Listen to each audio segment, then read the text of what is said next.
When players think of From Software and its signature game design philosophy, Hidetaka Miyazaki and Dark Souls are likely the first two things that come to mind. But another name that's been just as integral to the Soulsborne lineage of From Software titles is game designer Junya Ishizaki. Ishizaki's resume reads like a greatest hits out of From Software's catalog thanks to credits on Dark Souls, Bloodborne, Dark Souls 3, and Elden Ring. Following the success of Elden Ring and the gargantuan effort that went into making it and its exemplary open world, The Lands Between, Ishizaki pitched the general concept for Elden Ring Nightreign to Miyazaki and received both the green light for the project and the advice to not hold back. After spending nearly 30 hours with Elden Ring Nightreign and defeating its final boss in a moment of victory snatched straight from the jaws of defeat, it's safe to say that Ishizaki both delivered on the strength of Nightraign's premise and followed Miyazaki's advice, as Elden Ring Nightreign is an experience that boldly charts its own path forward as part of From Software's growing legacy. Most telling about Nightreign is that those sentiments were not immediate but earned. At first, Nightreign feels almost antithetical to the methodical approach of From Software's other titles.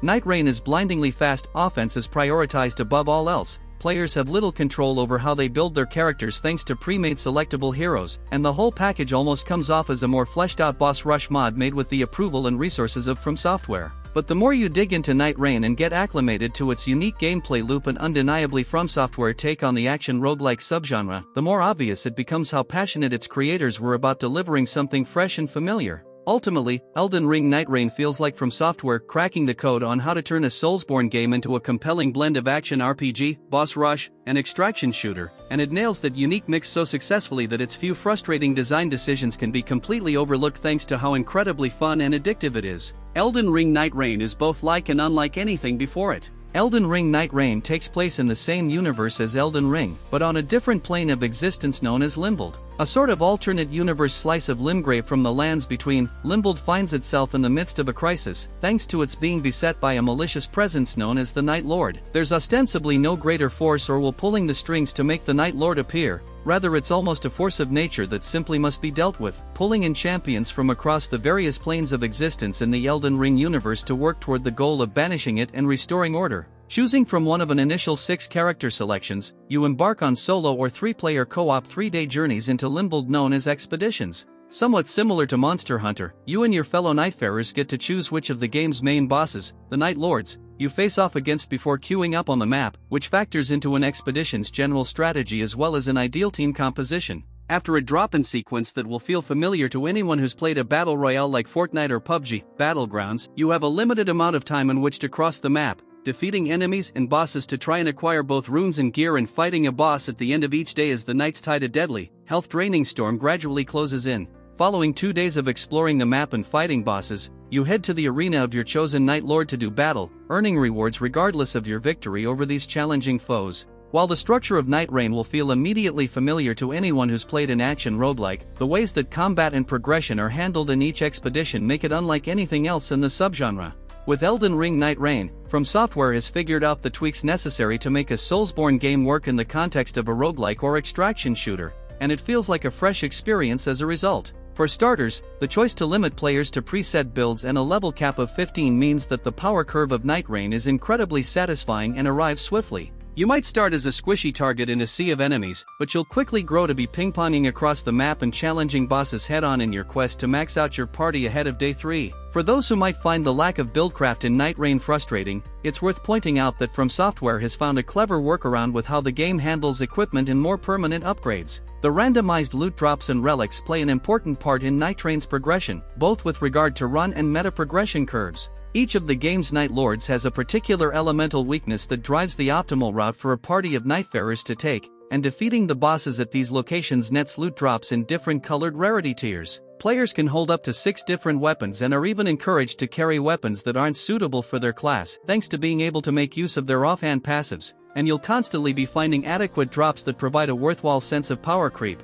Similarly, the relics that players are rewarded with at the end of each expedition, whether victorious or not, are where Elden Ring Nightraign's meta progression comes into play. At first, the selection of relics will be limited to ones that grant some basic passive upgrades, like improving FP regeneration or making a character's ability gauges charge faster. Eventually, though, you'll unlock game-changing relics that have the power to completely transform which Nightfarers you end up taking on expeditions, ultimately helping to shape the game's still-growing meta. It's a near-perfect blend of the gameplay Elden Ring players are familiar with, along with the structure of popular action roguelikes, that is paradoxically a brand new experience and somehow immediately intuitive to just pick up and play. One thing that will likely require some adjustment from most experienced Souls players is Nightreign's pace.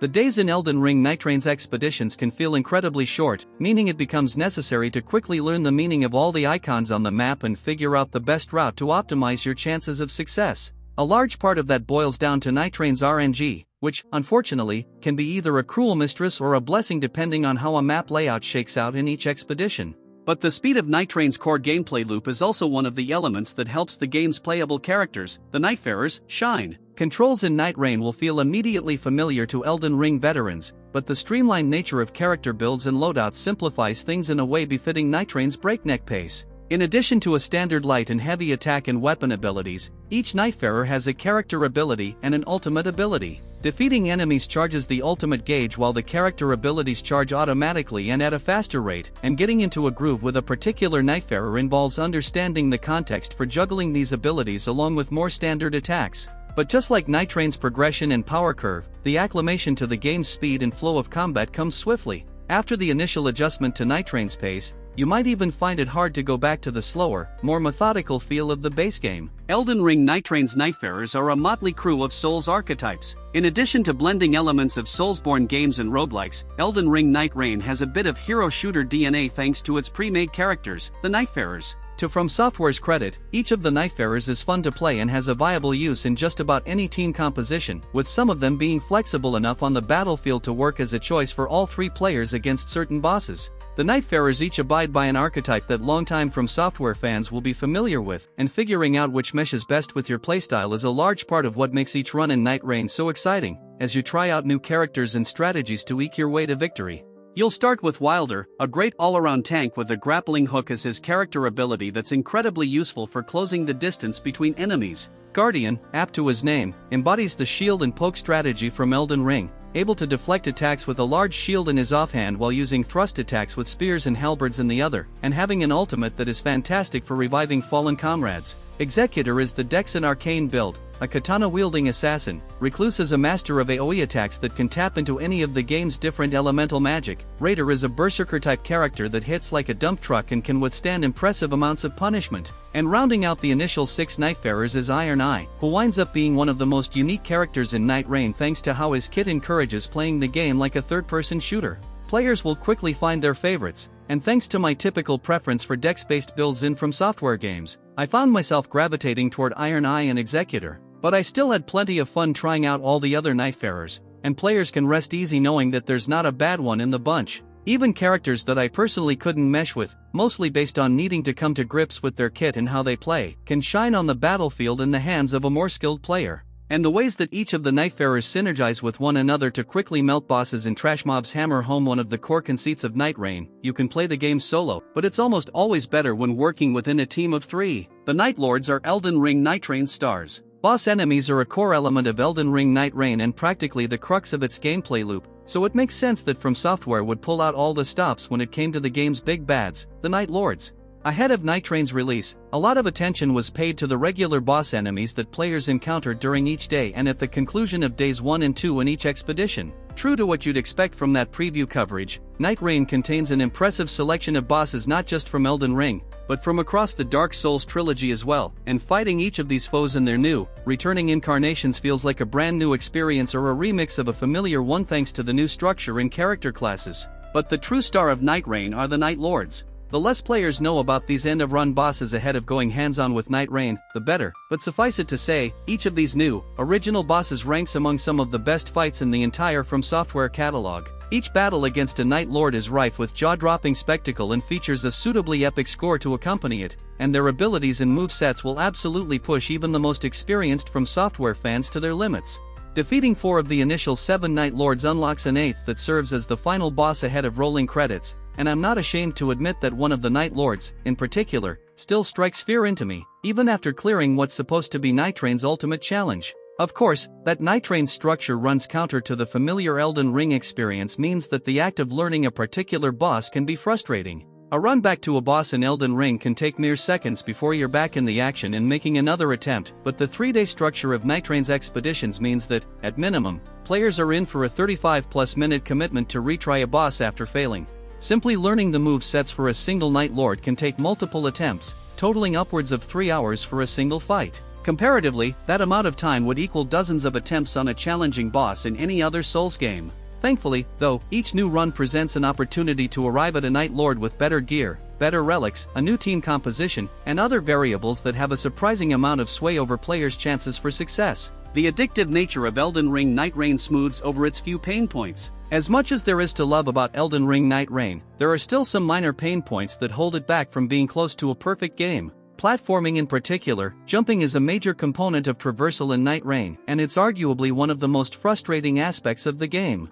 It's not uncommon to get stuck on geometry or fail to make it up a steep cliffside right as the night's tide is closing in, resulting in a death and loss of runes before respawning and catching up with your fellow Nightfarers. Similarly, the only means players have for crossing large swaths of the map is sprinting, and the loss of torrent is sorely felt in Nightreign. And then there's the issue of single-player expeditions. Elden Ring Nightreign allows players to venture into Limbold solo, should they choose to do so, but the balancing is currently tuned to where it's tantamount to a death sentence. Of the small handful of solo runs that I completed during the review window, there was only one where I actually made it to the 3rd day to face the Night Lord and was summarily defeated after just a few seconds of the fight. Occasionally, world events in Limbold will even restrict players from matchmaking, meaning it's necessary to either find players with the same event active or try and resolve them solo, which can ultimately become an exercise in both futility and frustration. But even with a few minor gripes against it, Elden Ring Nightreign never stops being fun, whether it's your first expedition or your 100th.